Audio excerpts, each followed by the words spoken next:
Исәмісіз сіз яңалықлар программасы қарайсыз. Студияда мен Нұрмел Карамиев. Иқтибарыңызға бүгінгі программаның төп темалары.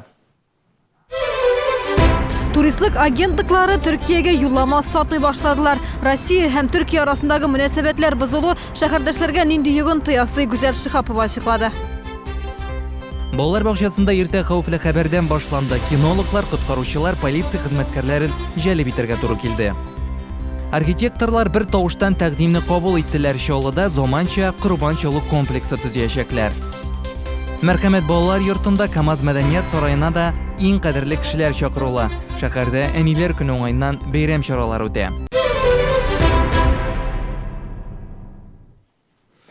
Бүген Россиядагы барлык туристлык агентлары да Төркиягә юллама сатуны туктатты. Ростуризм шундый киңәш бирде. Бу карар кичә Сирия территориясендә Түрк истребителе Россиянең хәрби самолетын бәреп төшергәннән соң кабул ителде. Бүгенге көндә Төркиядә 10 меңгә якын Россия туристы. Әлеге Мисырда булган хәлдәге кебек экстрен рәвештә туристларны кайтару турында сүз бармый, әмма Төркиягә юллама алучылар акчаларын яңадан кайтарырга хокуклы. Россия һәм Төркия арасындагы булган вазгыятка шәһәрдәшләр ничек карый? Хәбәрчебез Гүзәл Шихапова белде.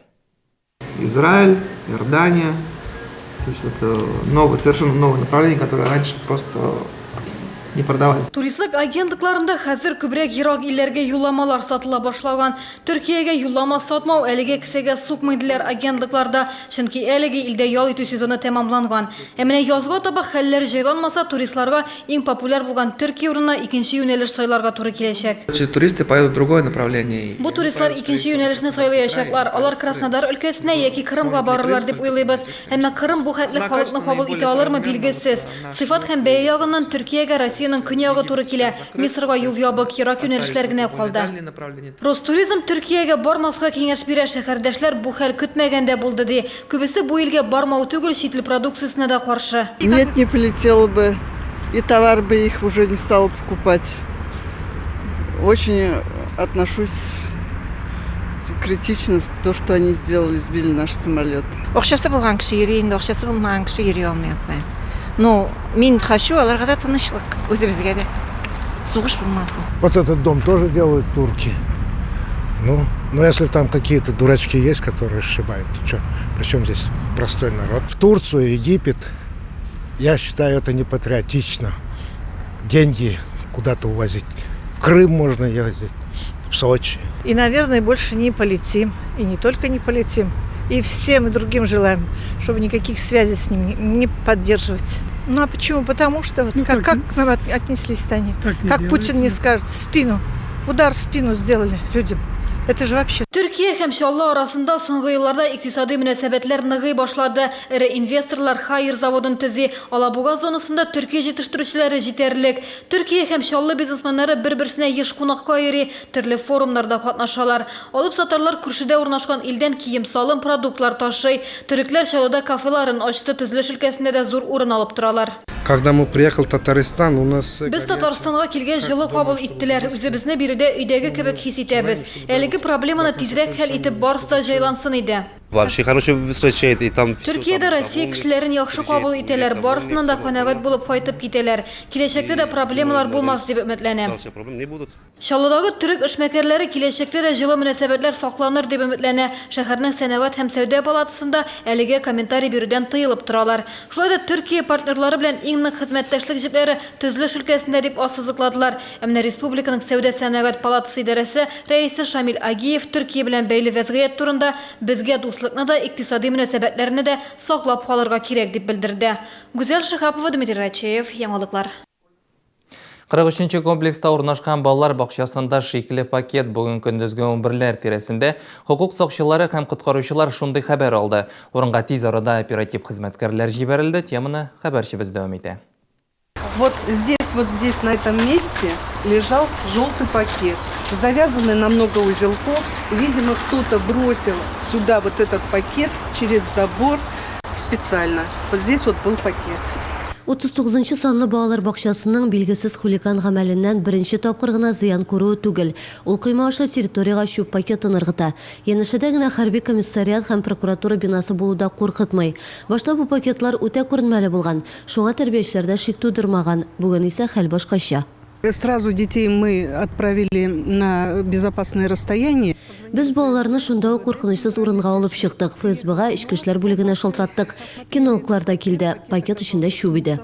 Балалар бакчасы территориясына видеокамераларда куелган. Тик әлеге участок объективка эләкми. Хәзер хулиганны эзләү белән полиция шөгыльләнәчәк. Шунысын билгеләп үтәргә кирәк. Бакча хезмәткәрләре үзләрен бу хәлдә дөрес тотты. Бүгенгә барлык учреждениеләрдә дә инструктаж үткәрелгән булырга тиеш. Шәһәрдәшләр гадәттән тыш хәлләр килеп чыкканда, үзеңне дөрес тоту кагыйдәләрен беләмесең. Ашырга ни в коем случае ярамый. Милиция хәбәр итәргә кирәк. Телефоннар хәзер бар безнең сумкада, Аллага шөкер. Ул предмет булган урыннан кешеләргә китәргә кушарга. Аның белән заниматься итә торган органнарга звонить итәргә. И кагылмаска. Андагы кешеләрне игътибар белән карарга нинди кешеләр. Алмаска и как бы оградить бөтенесен кешеләрне шул сумкадан. И сразу милициягә шалтыратка. Паника өчен урын юк. Полициядә шәһәрдәге вазгыять буенча шулай диделәр. Набережно-Челнинская полиция работает в штатном режиме. Полиция гадәти режимда эшли. Кеше күп җыела торган урыннарга аерым игътибар бирелә. Паника өчен сәбәп юк. Шикле предметка тап булган очракта аның яныннан читкә китәргә һәм башкаларны да анда җибәрмәскә кирәк. Аннары 02 телефоны буенча полициягә, 112 хезмәтенә яки 052 номеры буенча аноним криминаль информация бюросына шылтырату сорала. Эсенханова, Рим Алексеева, Айрат Закиров, яңалыклар.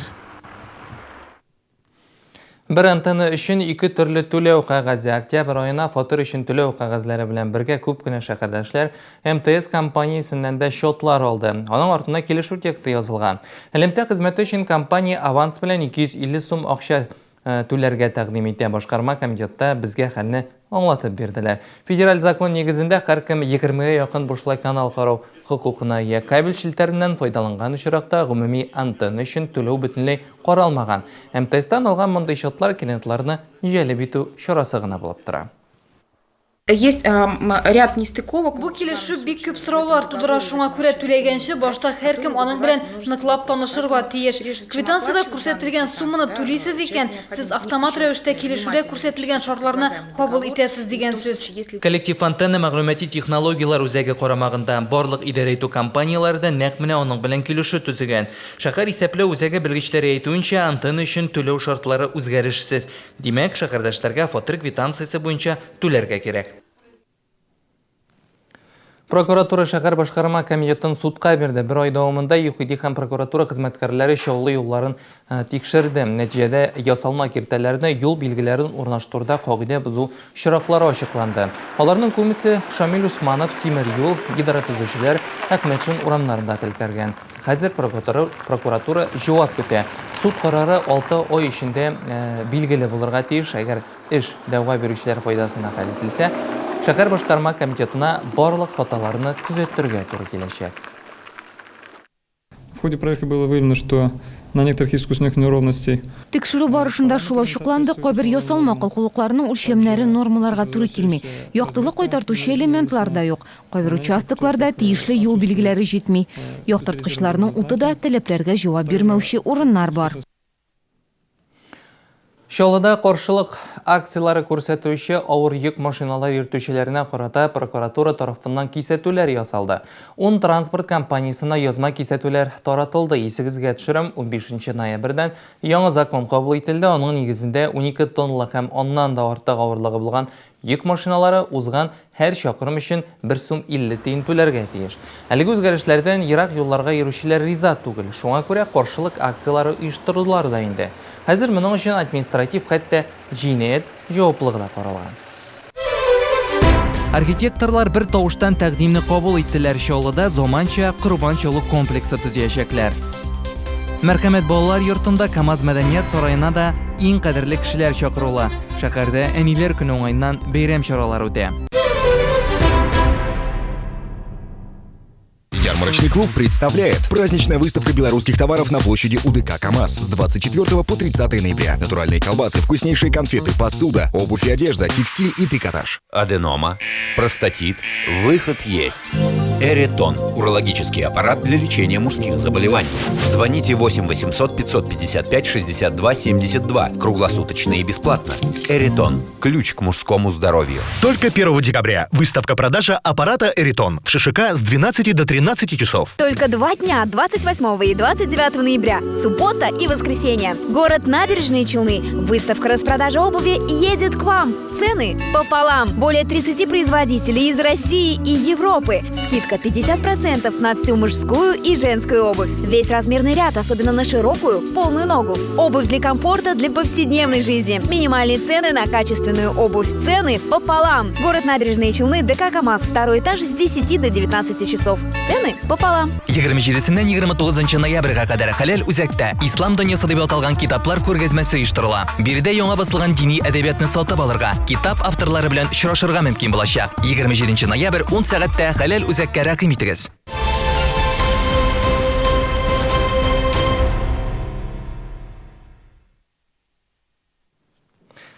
Сіз яңалыклар программасы карыйсыз, алга таба дәвам итәбез. Чаллыда заманча Корбан чолы комплексы төзүячәкләр бу хакта шәһәр төзелеше советында билгеле булды. Архитекторлар инде 5-нче утырышка җыела. Бу юлы көн тәртибендә барлыгы 6 мәсьәлә каралды. Архитекторлар 2 проектны кире какты. Ә менә Корбан чолы комплексы буенча совет уңай карар кабул итте. Утырышта безнең хәбәрчебез Ләйсән Ханова да булды. Чолыга инде күптәннән Корбан чолы комплексы кирәк иде. Аның проектын тәкъдим иткәндә имам Мөхтәсиб урынбасары шулай диде. Шәһәрдә барлыгы 250 меңгә якын мөселман яши. Корбан чолучылар саны ел сайын якынча 1 меңгә арта. Соңгы 4 елда әлеге дини гамәл ит комбинаты территориясендә башкарылды. Әмма урын җитәрлек түгел, бу исә санитарик кагыйдәләрен бузуга китерә. Этот комплекс оно жизненно необходимо для города. Бу комплекс шәһәр өчен бик мөһим. Беренче чиратта ветеринария куркынычсызлыгын саклау өчен кирәк. Комплекста берничә мал суyu урыны, тукталыш, офис булачак. Яңа комплекс шәһәр читендә хлебный проезд территориясендә урын алырга тиеш. Ул киләсе елда республика программасына кертелгән. Татарстанда берничә комплекс төзү планлаштырыла. Моның өчен 30 миллион сум акча бүленәчәк. Конечно, это надо делать. Абсолютно другой вопрос. Вы как его хотите использовать? Раз в году или постоянно? И он будет использоваться в течение года. Проект архитекторлар арасында шактый фикерләр уятты. Аларны Корбан чалганда кешеләргә көтүп тору өчен урыннар барлыгы да, машина кую өчен мөмкинлек тә кызыксындырды. Түрәләрне исә ник әлегәчә комплекс төзү өчен бер генә казыкта кагылмаган дигән сорау борчый. Мы все за. Вот как Рафаэль Сулейманович сказал, это современно, это необходимо городу. Вопрос один только. 5 лет уже было в аренде. Вы кола даже не забили туда. Значит, давайте так. Он у нас когда был... вы будете строить? Мне уже такой вопрос задавали. А что не строили, а что не строили? Миңа мондай сорау бирделәр инде. Бу проблема мәчетнеке генә түгел. Бу бөтен шәһәр мәсьәләсе, әмма без никтер шәһәргә мөрәҗәгать итү турында уйламаганбыз. Инвесторларны үзебез эзләдек. Архитекторлар 2 гектарга якын урынны алып торачак комплекс проектын бер тавыштан кабул итте. Республикадан финанслар бүленү белән аны төзүгә киришәчәкләр. Ләйсән Ханова, Алексей Иванов, яңалыклар. Денис Щерба, Чаллы башкарма комитеты җитәкчесе урынбасары вазифасыннан азат ителде. Үз теләге белән эшеннән китү турындагы гаризага башкарма комитеты җитәкчесе кул куйды. Түрәне тикшерү Татарстан прокуратура таләбе белән башланды. Шуңа бәйле рәвештә Денис Щерба вазифаларыннан азат ителде. Ремонт өчен 20 миллион сум тирәсе акча кирәк. Чудо дети үзәгендә төзекләндерү эшләре дәвам итә. Исегезгә төшерәм, бина Гест бистәсендә элеккеге сәнгать мәктәбе урынында урнашкан. Ул узган ел үзәккә башкарма комитет тарафыннан бирелде. Бүгенгә вентиляция системасы урнаштырылган, бинаның техник проектын ясату буенча эш бар. Әлегә балалар өчен күнегү һәм шөгыльләр психоневрология диспансерында. Открыта лаборатория по созданию в нашем городе инклюзивно-образовательной. Үзәктә инклюзив белем бирү мөхите булдырылачак. Аның кысаларында Мәскәү белгечләре килеп, безнең тучларында өйрәтәчәк. Хәзер Чудо дети үзәге эшчәнлегендә үзгәрешләр дә бар. Кайбер шөгыльләр түләүлегә әйләнде. Чөнки директор сүзләренә караганда дәүләттән субсидия алмыйлар, ә яңа җиһазлар һәм белгечләр өчен акча түләргә кирәк. Бу минутларда Мәрхәмәт балалар йортында әниләр көне уңайнан оештырылган кичә баранда Чаллы һәм Тукай районнан 100ләп гаилә чакырыла. Алар барысы да тәрбиягә бала алучылар. Кичәгә әзерлек көндез үк башланды. Энергетик артистлары тарафыннан әзерленгән номерлардан тыш концертта гаиләләр үзләре дә чыгыш ясый. Әниләргә белгечләрдән консультациялар алу мөмкинлеге дә тудырылды. Шәй өстәле әзерләнәчәк. Балалар өчен волонтерлар тарафыннан төрле уен һәм кызыклы шөгыльләр оештырылды. Мы, как сами студенты, учимся. Без үзебез студентлар күпләребез психология бүлегендә белем ала. Алга таба бүгенгедәй тәҗрибә бик кирәк булачак. Балалар белән шөгыльләнү һәрвакыт кызыклы. Алар кечкенәләр һәрвакыт үзләренә игътибар таләп итәләр. 20 еллык тарихы булган мәрхәмәттә быел зур үзгәрешләр булды. Әлегә балалар йортын ябу турында документ юк, әмма биредә тәрбияләнүче балалар Әлмәт һәм Алабугага җибәрелде инде. Мәрхәмәт тәрбиягә бала алучы гаиләләргә һәм зур тормыш юлына аяк баскан ятимнәргә ярдәм үзәге итеп үзгәртелә. Очень важный момент, который обязательно планируем мы. Без учреждениедә социаль кунакхана ачарга җыенабыз. Анда әлегә кадәр нинди дә булса сәбәп аркасында фатир ала алмаган ятимнәрне кабул итәчәкбез. Алар урамда калмаска, кайгырту һәм игътибар тоярга тиеш. Бүген КамАЗ мәдәният йортында да әниләрне хөрмәтләделәр. Бирегә Автозавод районында яшәүче хатын-кызлар килде. Сәләтле балалар тәрбияләгән һәм шәһәр үсешенә зур өлеш керткән аналарга бүләкләр тапшырылды. Алар өчен иҗат коллективлары, җырчылар, биючеләр чыгыш ясады. Бәйрәмдә булган барлык хатын-кызлар да әни булу зур бәхет. Для меня лично материнство. Иртән торуга кечкенә балам мине көчеп ала да, әни, мин сине яратам ди. Бу минем өчен зур бәхет. Счастье, когда Әгәр минем кызым бәхетле икән, улымның юлында уңышлар гына очрый икән, минем өчен шуннан да зур бәхет юк. Президент полкында хезмәт иткән оныгымны каршы алуда шатлыклы вакыйга ул матураеп кайткан. әни булу өчен минем иң зур бәхет. Минем тормыш иптәшем бик әйбәт кеше, балаларым да тәртипле, тауфиклы. Ана булу зур бәхет ул. Оныкларым белән сөенү тагын да зур бәхет. Оныкларга сөенеп, аларның ничек дип әйтим инде, уңышларына сөенеп, зур бәхет. Шәһәрдәшебез Билбау көрәше буенча дөнья чемпионы. Шушы көннәрдә Ярчалы социаль педагогия, технологиялар һәм ресурслары институты студенты Алена Калугина Казанда үткән халыкара чемпионатта беренче урынны яулады. Спортчылар тагын берсе Регина Салихова исә ярышларда травма алды. Хәзер ул ашыгыч медицина ярдәме күрсәтү хастаханәсендә дәвалану курсы үтә. Чемпионатта 30 илдән спортчылар катнашты. Хөкемдарлар шәһәрдәшләребезнең чыгышын югары бәяләде. Калугина Алена 6 схватка үткәреп, беренче урын алды һәм халыкара спорт мастері исемен алды. Салихова Регина икенче урын алды. Но финальный көрәштә кызганычка каршы травма алды. Шоллы спортчысы Дарья Ищенко тэквондо буенча Европа беренчелегендә алтын медальгә лаек булды. 67 килограммга кадәрге авырлык категориясында ул Россиянең халыкара спорт мастеры нормативын үтәде. Тэквондо буенча Европа чемпионаты Румыниядә үтте. Россия җыелма командасы беренче урынны алды. Менә шушындый күңелле хәбәр белән мин бүгенгә саулашам. Исән-имин булыгыз.